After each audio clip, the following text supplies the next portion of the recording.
Well, that was Leah Gazan, one of just 7 NDP MPs, and she was commenting on her party's leadership race earlier this week. Now, the NDP is set to elect a new leader in March, and that winner will have a pretty big task.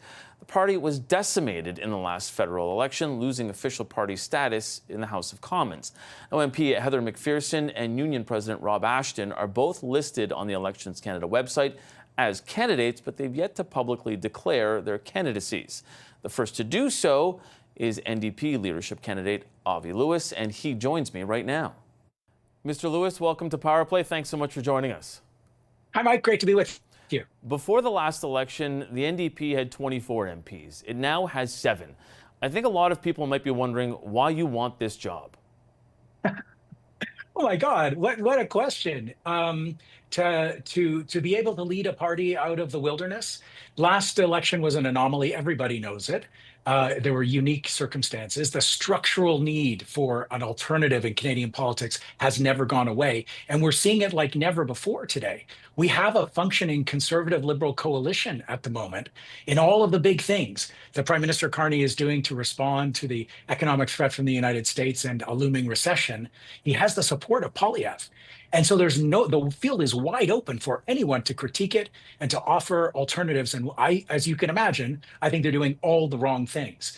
And the NDP is needed now like never before. No matter how few seats we have in the House of Commons, we have a huge space to fill in the Canadian political conversation. And all Canadians are better off when they were actually offering credible, progressive alternatives to a toxic status quo that's taken us in the wrong direction.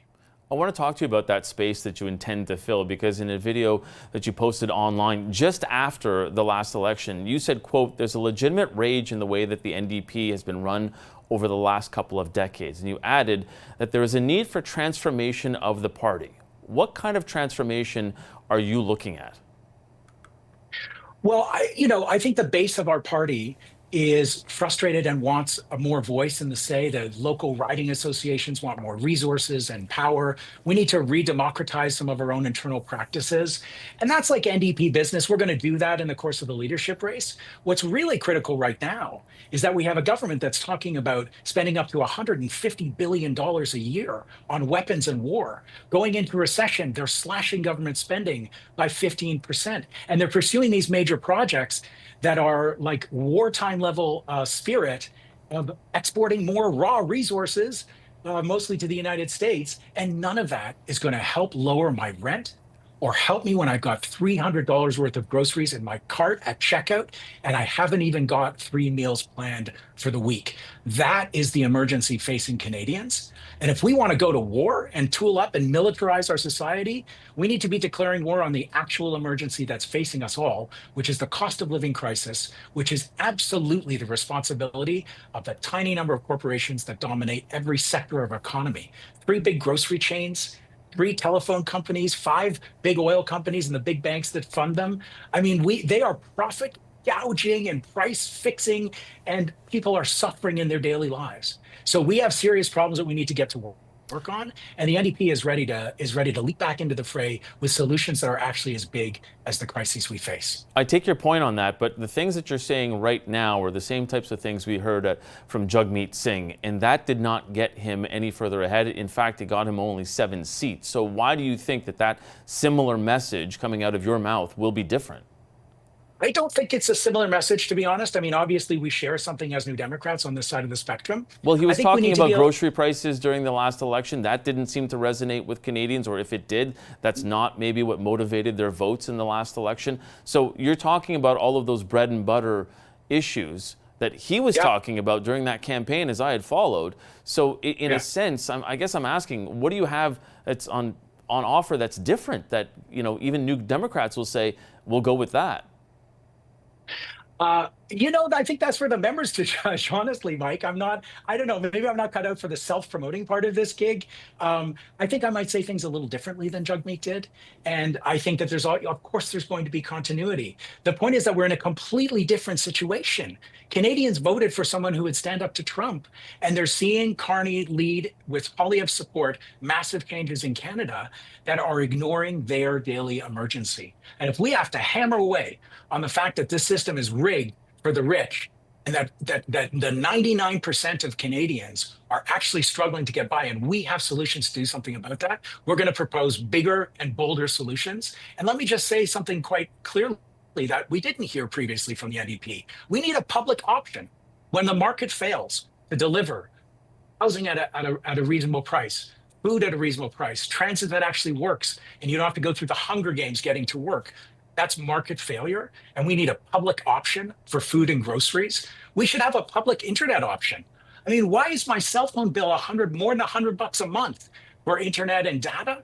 That's just lunacy. I mean, around the world, I live in Vancouver, which is a big tourist city. Tourists come from all over the world and they are shocked at the prices that we pay in Canada because we're being extracted from by these small clubs of huge corporations. And we're going to keep tilting away at that, Mike. And if you can say it sounds like the same old, it's a message that Canadians are ready for, I'm convinced. And it's what we hear when we talk to our neighbors. Life is impossible. The government has to step in and actually fix stuff. And if that means a public option, like $50 a month, all in cell phone plans and internet, you'll see how fast Bell and TELUS and Rogers actually provide an affordable service for Canadians when there's actually a public option to keep them honest. I'm ready to roll this out and talk about it in more detail over the next 6 months, but this is where we need to go. I hear you on that, and yes, there'll be tons of time to talk about it leading up to the leadership campaign. But what you're proposing here, it would seem, if the government is getting into that type of business, would that not add to the fiscal responsibility of the government and further inflate the debt?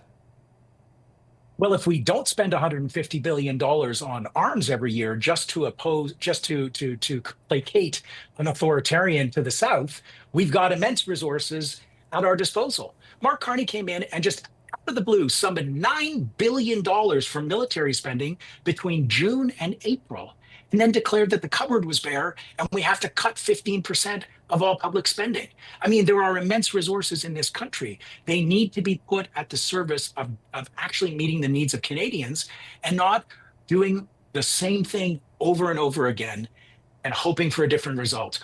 My grandfather, David Lewis, who led the party in the early 70s, famous for the corporate welfare bums campaign of 1972, which, I mean, imagine what David Lewis would think when he looked at the profitable corporations in Canada today and the suffering of the majority of people. He said, big business and the government both hold hands in your pocket. And that's what we're facing today. And we actually need a party that is prepared to say that to Canada and is prepared to back it up by reversing that relationship and making the government an instrument of the people, not of corporate Canada. I'm running out of time, and I think there will be other opportunities, hopefully, that you'll come back on. We can talk a little bit more about the in-depth of your plan. I wanted to ask you this, though. When you consider, as you had said, you're trying to lead this party out of the wilderness, and of course, the rank and file are looking to someone that can do that. Your record is such that you've run in the last two elections and you've come in third both times. Why are you that person? Why should they put their faith in you to be able to lead this party forward? Mike, that would have been a spectacular gotcha question for Jack Layton. It's not a gotcha question. It's your record. It's your record running in ridings. I'm just trying to ask you, if you were unable to get elected in a riding, why do you think you're the best person to lead this party?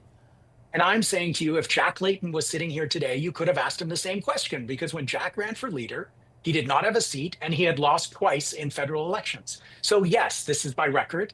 I'm obviously, I bring it with me. It's a matter of public record. I ran where I lived in both ridings that I ran before, and I ran in places that the NDP had never won. And I ran on a point of principle in communities that I was enmeshed in, that I was connected to, that I wanted to fight for. I believe that's important at the local level in politics.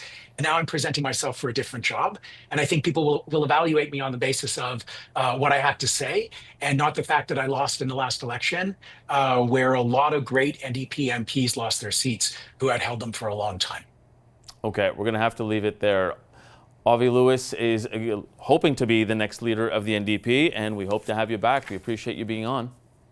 Pleasure, Mike. Maybe next time with your the former host, Evan Solomon, we could debate about his AI propaganda in government. I'd love that.